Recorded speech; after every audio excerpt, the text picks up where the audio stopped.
We've just received breaking news on a highly controversial Supreme Court case. In December of 1965, Mary Beth Tinker and Christopher Eckhart and a couple of other students witnessed graphic images of the war in Vietnam. The students held a meeting in order to organize a time to petition the war and purpose a peace treaty.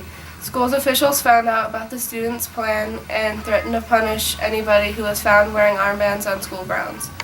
Mary Beth and Christopher wore their armbands to school, aware of the consequences, and were sent home thereafter. The next day, John F. Tinker wore his armband to school and was again sent home. None of the students returned to school until after the planned end date of the protest. Later, the parents of Mary Beth and John Tinker took the case to court, arguing that the punishment conflicted the students' First Amendment rights. We are joined now by the prosecuting attorney, Mr. Alan A. Herrick, and the defense attorney, Mr. Dan L. Johnson, and Supreme Court Justice Abe Fortas. Mr. Herrick, what was the main argument for your side? Well, the students believe their First Amendment rights were infringed upon when they were sent home for expressing their personal opinions. Still stand by your decision? Of course, the students were unconstitutionally punished for simply expressing their opinions through clothing. Mr. Johnston, why do you believe the school board was justified in punishing the kids the way you did? I believe that the school board punished these kids the way they did because they refused to remove the black armbands that they began wearing to school on Thursday, December 16th. That's when the students were told that they would be suspended until they were willing to return without the armbands. The school board was justified in punishing the kids the way I did because they were a disruption to the learning environment. Are you satisfied with the outcome of the case?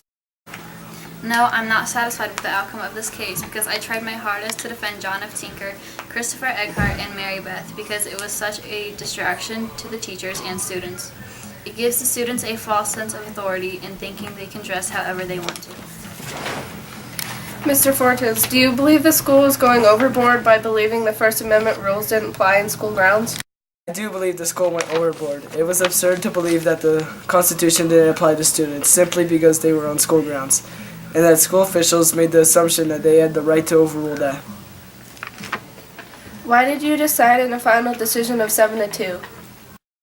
Personally, I voted in favor of the plaintiff because I believe the school had no right to violate and strip the students of their First Amendment privileges to express their own personal opinions and to peaceably protest against certain events. The final decision of the case was 7-2. The Supreme Court has announced that the students' First Amendment rights did apply on school grounds. School officials have to be able to prove that it interfered with the school.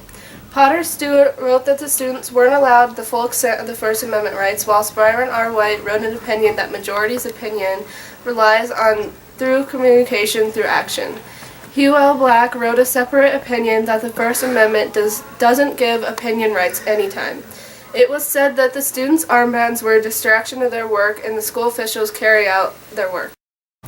John L. Harlan said school officials should get authority to maintain order unless it has to do with motivation, not school interest.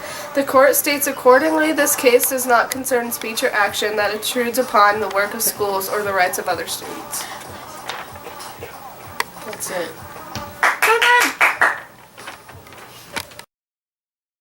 Because, I thought that was a period. You got goofed. Was that the beat? I don't know. Mr. Herrick, what was the main argument for your side? Stop. Go back! That was...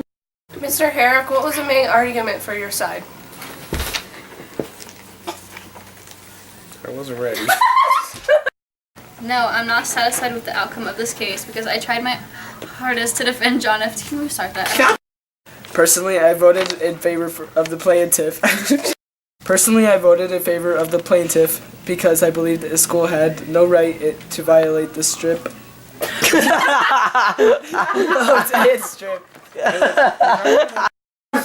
There is no phone right there. I hear it ringing. What's ringing? Phone.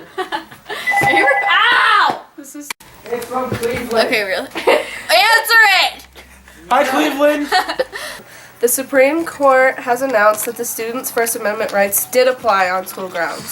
School officials have to be able to prove that Okay. That's going in the bloopers. Or White wrote an That's a opinion lot of thunder. that majorities wrote an opinion that majorities Majority. You suck. majority